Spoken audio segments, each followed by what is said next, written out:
Yes, people, welcome back to DR Sports. Welcome back to the transfer show where we give you all the transfer information that's been happening every single weekday across the Premier League, across Europe, across all different sources, channels, everything. My name is Dylan and I'm here to give you all the latest on Thursday, the 29th of January. Now, transfer window is starting to heat up now. You've got clubs who are last minute, players are asking to leave. Players are asking, they want new deals left, right, and centre. Clubs may want to bring in reinforcements the second half of the season. And what we're going to start with is we're going to start in London with both Crystal Palace and Tottenham. So, according to the Daily Mail, Juventus are stepping up their efforts to sign Randall Kolo Muani, currently on loan at Spurs from PSG. And Spurs could look to replace him, apparently, according to the Daily Mail, with Crystal Palace forward Jean-Philippe Mateta this month if he leaves. Now, so the situation, as we all know with Mateta, is he said to Crystal Palace, I want to leave. I feel you're not being ambitious enough, which is something that Oliver Glasner as well, their manager, has been kind of towing that line in press conference where he says he feels abandoned. He says, players are being sold left, right and centre. And Mateta's gone, I don't think it's working out. I want to jump ship. Now, go from Palace to Spurs in terms of jumping ship.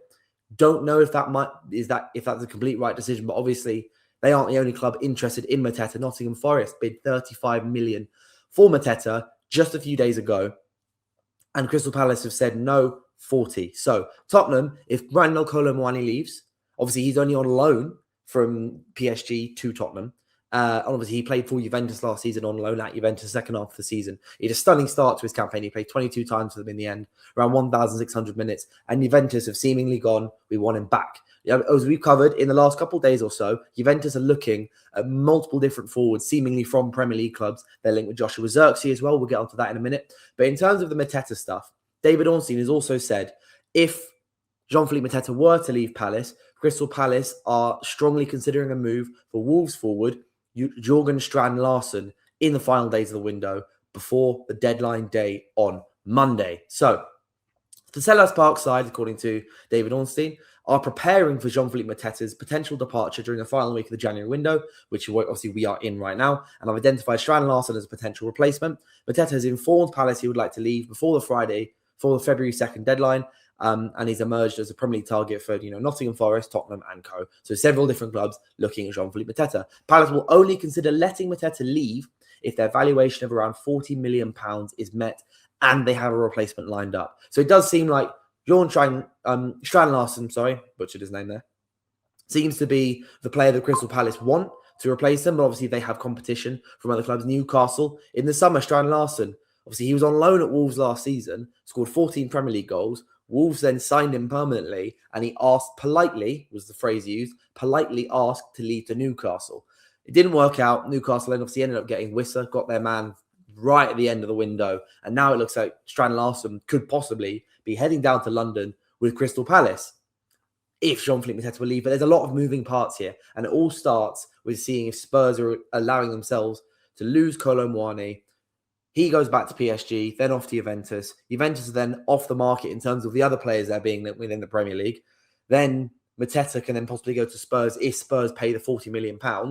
And obviously Solanke coming back from injury, but Solanke cannot be relied upon. And Mateta might be the best guy for them. Then if Mateta then goes to Palace, then Strand Larsen can go from Wolves to Crystal Palace.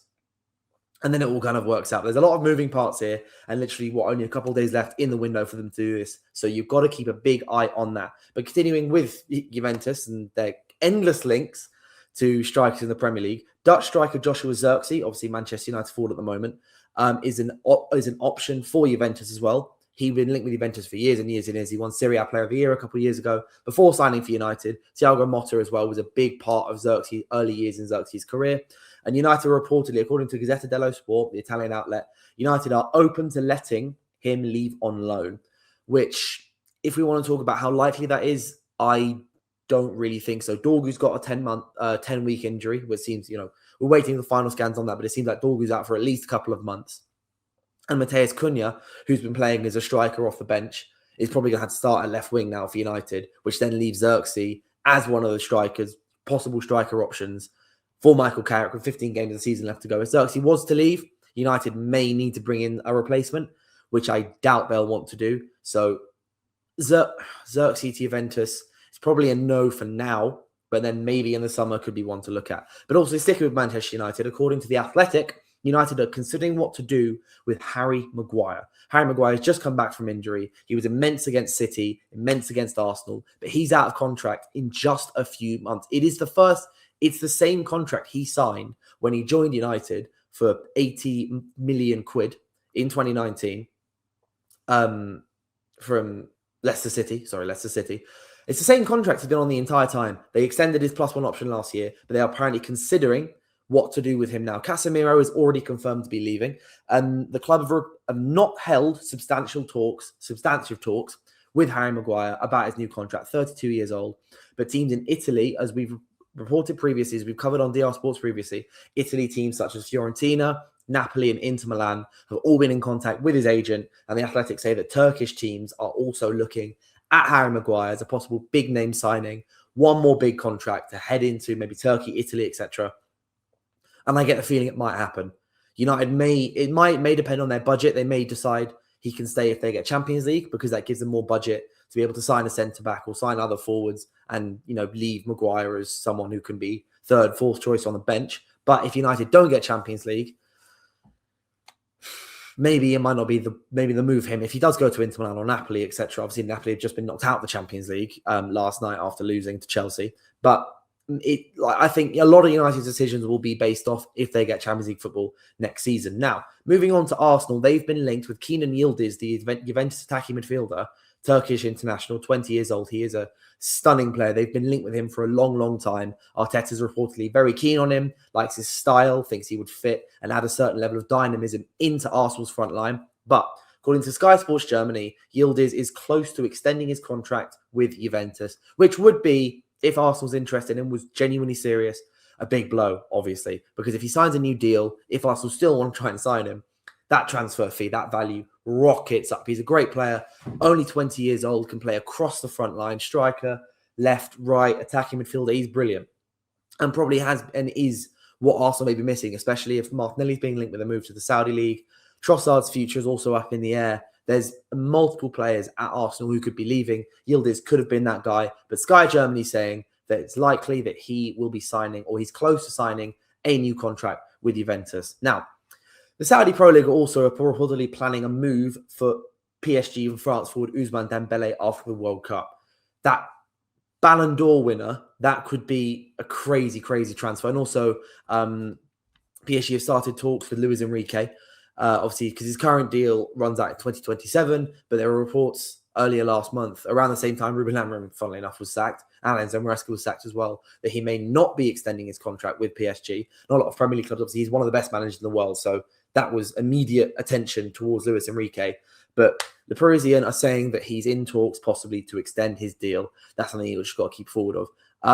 Fiorentina have contacted West Ham about Kyle Walker-Peters, which could be interesting. Obviously, Fiorentina are struggling big time in the Serie A. West Ham also struggling big time in the Premier League. So it's interesting. I don't know if West Ham would be willing to let go. I mean, I know Kyle Walker-Peters isn't necessarily too much of a first-choice player, but West Ham letting go of anyone this month. They've just lost Paqueta. Here we go, Paqueta back to Flamengo. That's happened. And also as well, Raheem Sterling, it came out last night. Raheem Sterling has left Chelsea 3.5 years into his 5-year deal. It is done. He's leaving. And we covered yesterday, we said, obviously, Adama Traore is joining West Ham. And then I said, just out of the blue, maybe Fulham could be a decent option for Raheem Sterling. Obviously, he's still in West London. He wouldn't have to move much. He wouldn't have to, change much about his life. Maybe going to Fulham could be a good move for him. And also as well, talking about, 30-plus English players, Jesse Lingard, according to Mail Plus, Daily Mail, is in talks with both English and Italian clubs. Jesse Lingard could be coming back to England. Obviously, he was with FC Seoul and he left earlier this year, so late last year in December. Jesse Lingard maybe he could return to West Ham as well. Who knows? We don't know. I personally obviously haven't watched him too much since he left United when he was at Forest, and then he headed off elsewhere. But he's in talks with both English and Italian clubs. Jesse Lingard, slight chance maybe, could be back in the Premier League all of a sudden, maybe back to Millie rocking at the Emirates once again. But yeah, that is pretty much all the transfer news that has been coming out in the last 24 hours. Stay in touch here on DR Sports. We cover all the news every single weekday, and we will be doing a live stream for deadline day as well. So make sure you tune into that on Monday. Apart from that, I'll see you guys tomorrow. Cheers.